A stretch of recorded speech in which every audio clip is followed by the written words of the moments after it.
கடந்த நாடாளுமன்ற தேர்தலில் அதிமுக மற்றும் பிஜேபி கூட்டணிகள் வாங்கிய வாக்குகள் மூலம் 84 எம்எல்ஏ தொகுதிகளை வெல்ல முடியும் என்பதால் வரும் சட்டமன்ற தேர்தலில் வெற்றி பெறுவது உறுதி என அதிமுக பொதுச் செயலாளர் எடப்பாடி பழனிசாமி கூறியிருக்கிறார்.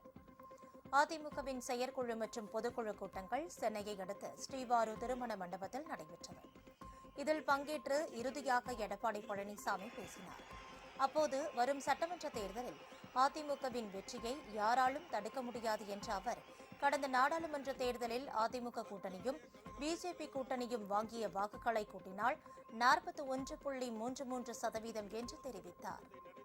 இன்றைக்கு பாரதிய ஜனதா அதிமுக கூட்டணி அமைச்சிருக்குது. 2024 நாடாளுமன்ற தேர்தலில் அதிமுக கூட்டணி வாங்கின வாக்கு, பாரதிய ஜனதா கூட்டணி வாங்கின வாக்கு ரெண்டையும் சேர்த்துனா 41.33%.